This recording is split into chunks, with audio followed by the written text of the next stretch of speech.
हम आईपीसी के अंदर कैसी बातें पढ़ते हैं कि अगर ए ने बी को कोई भी हर्ट पहुंचाया या कोई भी इंजरी दी या डेथ कमिट करी तो ए को उस रिस्पेक्टिव सेक्शन के अंदर उस पर चार्ज लगेगा और उसको उसके हिसाब से पनिशमेंट दी जाएगी। मेरा क्वेश्चन ये है कि आईपीसी के अंदर ऐसा कोई भी सेक्शन अवेलेबल है कि बंदे ने कंप्लीट एक्ट कर दिया उसे जब सजा नहीं दी जा रही बल्कि बंदे ने अटेम्प्ट करा है उसको जब सजा दी जा रही है। यस, आईपीसी के अंदर ऐसा सेक्शन अवेलेबल है, सेक्शन 309 ऑफ आईपीसी। आज हम इस वीडियो के अंदर इस सेक्शन से रिलेटेड ही बातें करेंगे। मेरा नाम है आयुष, आप देख रहे हैं स्मार्ट एंड लीगल गाइडेंस।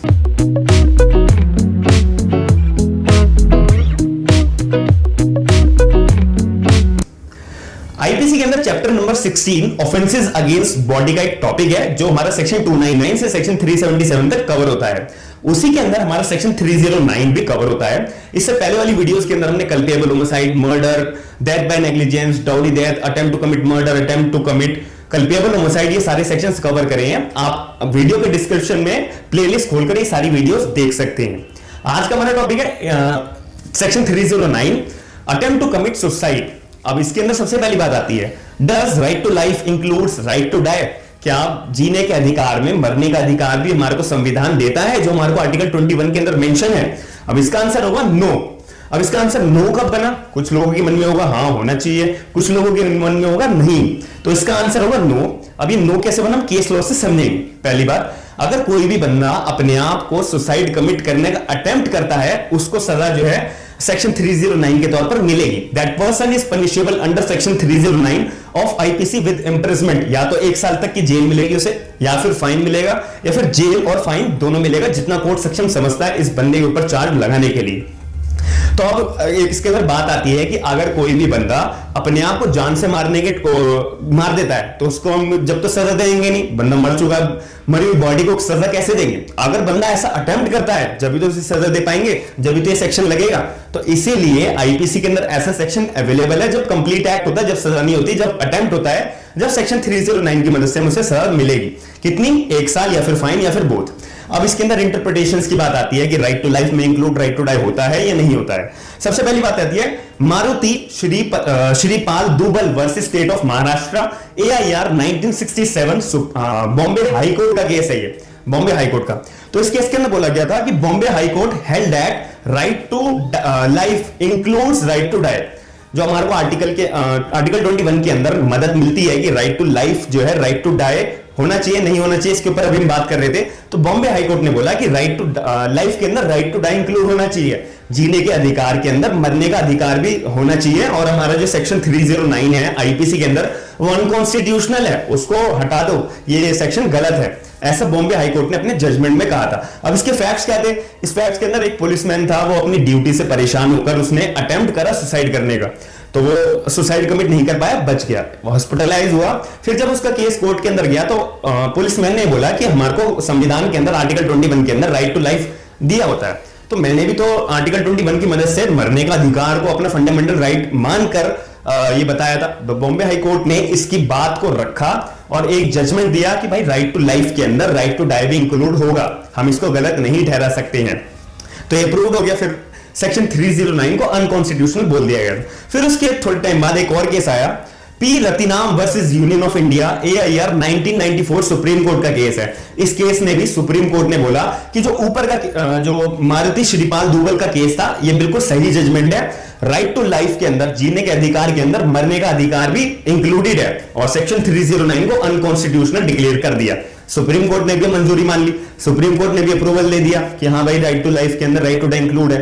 अब आया फिर एक और केस, ज्ञान Kaur versus state of Punjab, AIR 1996, supreme Court का केस है। ये बहुत इंपॉर्टेंट केस है। इसके अंदर 5 जजेस की बेंच बैठी थी और ये लैंडमार्क जजमेंट भी बना, पेपर में बहुत बारी आया हुआ है।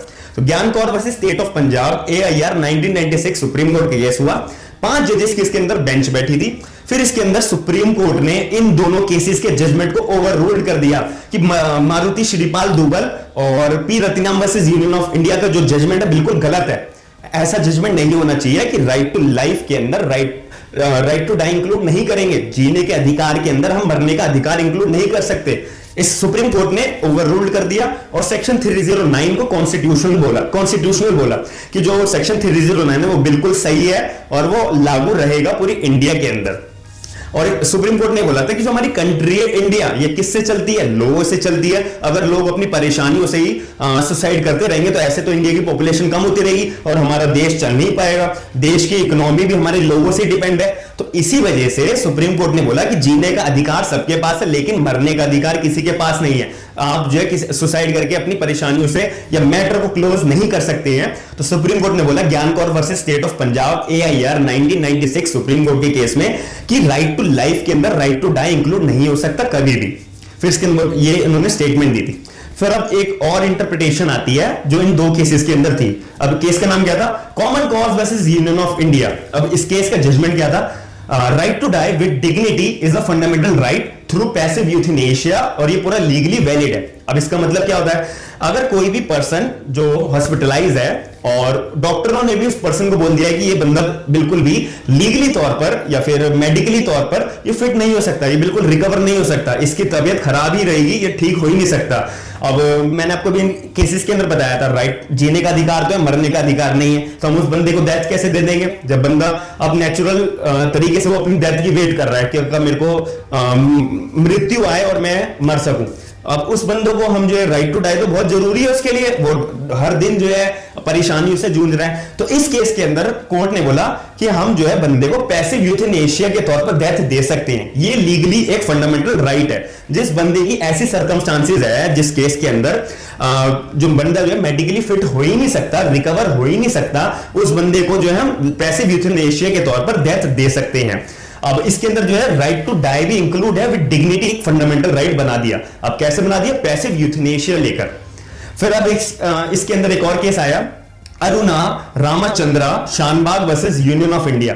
अब आप पैसिव यूथनेशिया तो दे रहे हैं, अब एक पर्टिकुलर कोई गाइडलाइंस होनी चाहिए कि पैसिव यूथनेशिया भी हम इन सर्कमस्टांसेस में दे सकते हैं। तो वो गाइडलाइंस हमारे को कौन से केस ने बताई थी?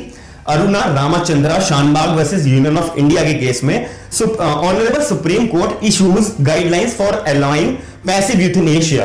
पैसिव यूथनेशिया का मतलब होता है कि बंदा मेडिकली फिट नहीं है तो उसके हम ड्रॉप्स हटा दें, या फिर कोई भी सर्कमस्टांसेस जो मेडिकली तौर पर बताई गई थी इस केस के अंदर गाइडलाइंस बताई गई थी। अब वो केसेस की जो गाइडलाइंस है पैसिव यूथनेशिया के तौर पर आप वो गूगल से पढ़ सकते हैं, थोड़ी बड़ी गाइडलाइंस थी तो एक एक गाइडलाइंस हम वहां पे गूगल पे पढ़ सकते हैं।